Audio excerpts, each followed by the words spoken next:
লড়াই তো জারি থাকবে।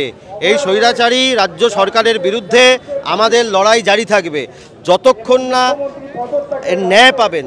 আজকে হাজার হাজার লক্ষ লক্ষ মানুষ রাস্তায় নেমে জাস্টিস ফর আরজি কর বলছে, আর একজন উৎসব করতে বলছেন। হ্যাঁ, পুজো তো করবো, পুজো করবো না? নিশ্চয়ই করবো। আমার বাড়িতে দুর্গা পুজো হয়, নিশ্চয়ই পুজো হবে, কিন্তু অঞ্জলিও দেব। তো মনের ভেতর কোথাও তো কষ্টটা থাকবে, দুঃখটা থাকবে। উৎসব তো হবে না, সবই করব। আমরা অঞ্জলি দেব, কিন্তু অঞ্জলিটা আমরা অভয়ার নামে দেবো, তিলোত্তমার নামে দেবো।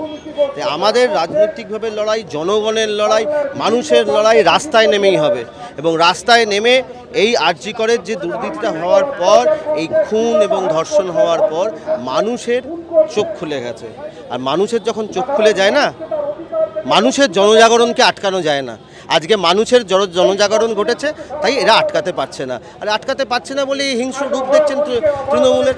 যারাই প্রতিবাদ করতে যাচ্ছে তাদের বিরুদ্ধে ঝাঁপিয়ে পড়ছে। এদের কোনো নেতা বলছে মেরে আঙুল ভেঙে দেবো, কে বলছে মা বোনেদের এমন পোস্টার করে দেবো, সেখানে তখন বাড়ির বাইরেটা টাঙিয়ে দেবো। এবং সেখানে আমরা দেখছি কিন্তু গড়িয়াহাট থেকে শুরু করে হাতিবাগান, স্প্ল্যানেডে কিন্তু দেখছি মানুষ শপিং করছে। তাহলে কি মানুষ পুজোয় ফিরে আসছে? এবং সেখানে গিয়ে যখন আমরা কথা বলছি, তারা বলছে যে হ্যাঁ, পুজোর কেনাকাটা তো কোথাও গিয়ে করতে হবে, কিন্তু বিচার তো আমরা 100বার। সেটাই তো বললাম যে উৎসব বলতে যে জলসা বোঝায় সেইটা হচ্ছে না। এবার পুজো তো হবে, পুজো নিশ্চিতভাবে হবে, কিন্তু তার সঙ্গে অভয়ার বিচারের দাবিটাও সারাক্ষণ সবার মনে থাকবে। তাই বলে অঞ্জলি দেবে না কেউ? অঞ্জলি তো নিশ্চিত, অঞ্জলি তো লোকে পাজামা পাঞ্জাবি এবং শাড়ি পরেই দেবে। তো সেটা যখন ধুতি পাঞ্জাবি পরে হয়তো দেবে, কিন্তু তাদের মনে সেই ব্যথাটা থাকবে যে অভয়ার শাস্তি এখনও, যারা অভয়ার প্রতি অত্যাচারী, যারা খুন করেছিল, ধর্ষণ করেছিল এবং যারা সেটাকে ঢাকতে চেষ্টা করেছিল, তাদের শাস্তি হয়নি। তাই এরা গুলিয়ে দেওয়ার চেষ্টা করছে আন্দোলনটাকে। গুলিয়ে দিয়ে লাভ নেই। পুজো যেমন হবে, পুজোর মতো করে মানুষ সেখানে তার অঞ্জলি দেবে, পুজো নিষ্ঠাভাবে, হিন্দু ধর্মের পুজো সেটা নিষ্ঠাভাবে করবে। ঠিক তেমনই যে আন্দোলন চলছে আমাদের, সেটাও চলতে থাকবে একাধারে। কিন্তু উনি যে উৎসবে ফিরে আসার কথা বলার চেষ্টা করছেন, সেটা হচ্ছে এসব ভুলে যাও, ধেই ধেই করে নাচো। না, সেটা কেউ করবে না, সেটা কোনো মানুষ করতে চাইছে না। আপনি সাধারণ মানুষকে জিজ্ঞেস করবেন, প্রত্যেকে বলবে আমি অভয়ার বিচার চাই। উনি এসব বুলে টুলে গিয়ে সবাই ছেড়ে বাড়ি চলে যাও, সেটা কেউ করতে চাইছে না। এবং এক অংশের জনগণ বলছে যে আমরা কিন্তু দেখছি সোশ্যাল মিডিয়া আগের মতো মিটিং মিছিলের ছবি দেখতে পাচ্ছি না, কোথাও গিয়ে কিন্তু শহরে মিছিল কমে এসেছে। তাহলে কি আন্দোলন কোথাও গিয়ে সাধারণ মানুষের মধ্যে গতি হারাচ্ছে? কারণ একাংশ জনগণ বলছে যে রোজ রোজ মিটিং মিছিলে যাওয়া তো সম্ভব না, কাজে তো ফিরতে হবে, একটা আন্দোলন এত দীর্ঘ হতে পারে না। না, কাজে তো ফিরতেই হবে। কাজে জুনিয়র ডাক্তাররাও ফিরেছেন, তারা তাদের দায়িত্ব করছেন, কিন্তু তার সঙ্গে প্রতিবাদের গলা মেলাচ্ছেন। সাধারণ মানুষকে তো রোজ দেখুন, সে তো রোজ স্কুল কলেজ, কেউ প্রাইভেট ফার্মে চাকরি করেন, কেউ সরকারি জায়গায়, রোজ তো ছুটি নিয়ে করতে পারবেন না, কিন্তু প্রতিবাদটা তারা করছেন। নিশ্চিন্তে থাকুন, আরও প্রতিবাদ হবে, মিটিং মিছিল এগুলো চলতেই থাকবে। তার কোথাও কম বেশি হতে হবে। মাঝে বিশ্বকর্মা পুজো ছিল 1-2 দিনের জন্য, স্বাভাবিক পুজোর দিন সেদিনকে কেউ কিছু হয়নি। আবার হচ্ছে আজকে, আবার আপনারা দেখছেন সকলে মিলে রাস্তায় নেমেছে।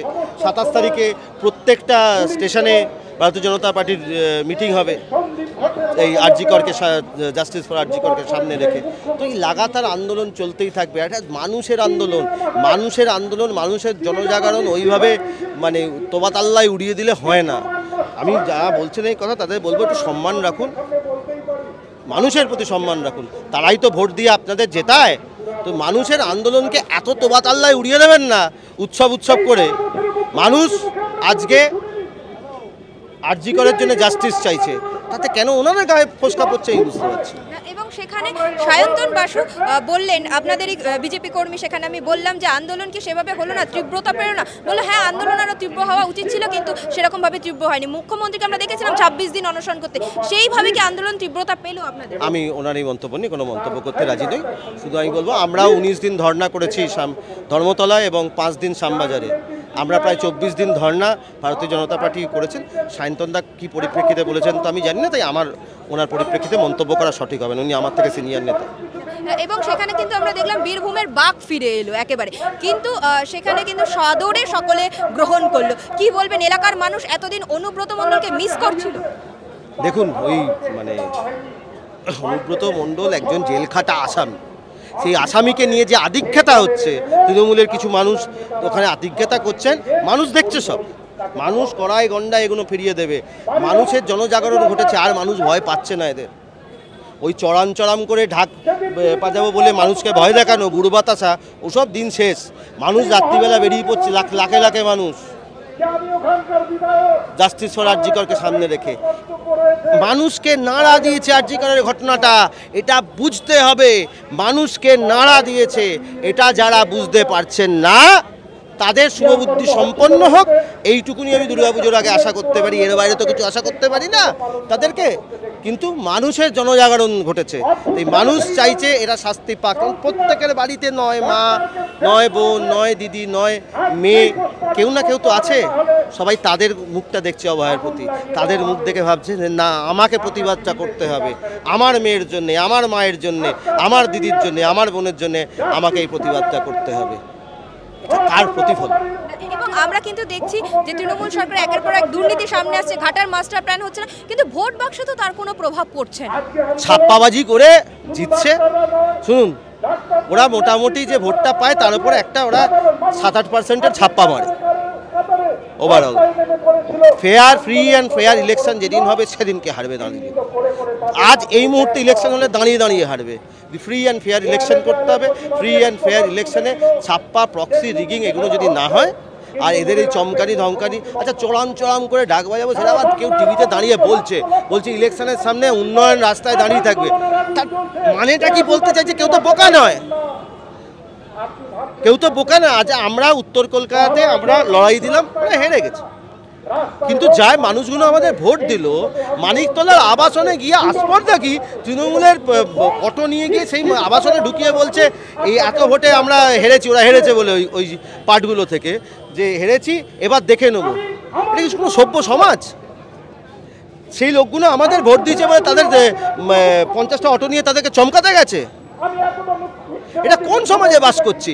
এটা পশ্চিমবঙ্গ, এটা রবীন্দ্রনাথের পশ্চিমবঙ্গ, এটা স্বামী বিবেকানন্দের পশ্চিমবঙ্গ, এটাই পিসি ভাইপোর পশ্চিমবঙ্গের পরিচিত হওয়ার ইচ্ছা নেই আমাদের। যেখানে কালচার হচ্ছে মানুষ ভোট দিয়েছে, এটা পঞ্চায়েত নির্বাচনে 60-70 জনের প্রাণ যায়, ভাবতে পারেন?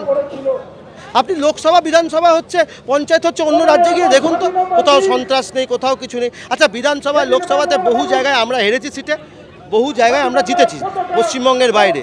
আচ্ছা, কোথাও বিজেপি কি অভিযোগ করেছে? করেনি। অন্য বিরোধী দলও কি অভিযোগ করেছে? সারা ভারতবর্ষে কোথাও কিছু হচ্ছে, কেউ অভিযোগ করেনি।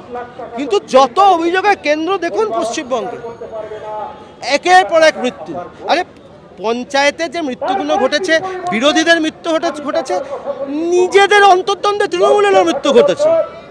এরা একদম নির্লজ্জ। এরা ক্ষমতার জন্যে মানুষকে হেলায় বলি দিয়ে দেয়। এই রাজনীতি বাংলার রাজনীতিতে যেন না আসে, এই রাজনীতির পরিবর্তন দরকার।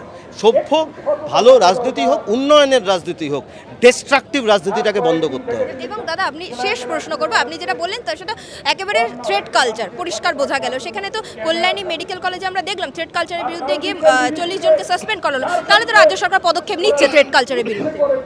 দেখুন, এরা খুব সুন্দরভাবে করে, দেখানোর জন্য একটা রাখে, পেছনে অন্য জিনিস হয়। আচ্ছা, একটা কথা বলুন তো, এই যে কেষ্টমণ্ডল ফিরে এলেন, উনি করার পরও, উনি 2 বছর ধরে জেলে থাকার পরও ওনাকে কি ওনার পদ থেকে সরানো হয়েছে?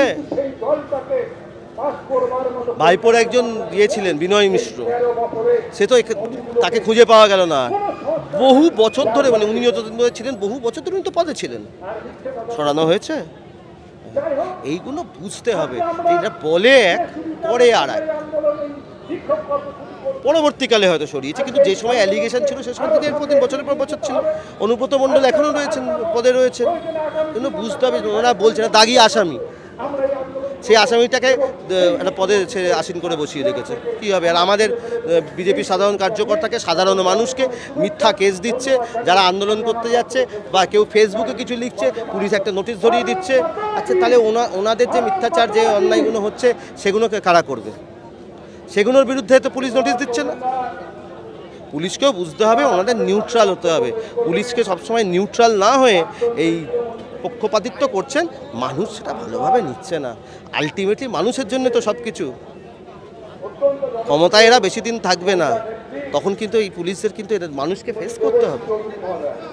আজকে সবচেয়ে লজ্জার কি বলুন তো, একটা ঘটনা ঘটলো, এই যে অভয়ার মৃত্যু, সরকারি হাসপাতালে, সেটা ধামাচাপা দিতে যাচ্ছে কে? সরকারি সব এই সন্দীপ ঘোষের মতো লোকেরা, সরকারি ডাক্তার।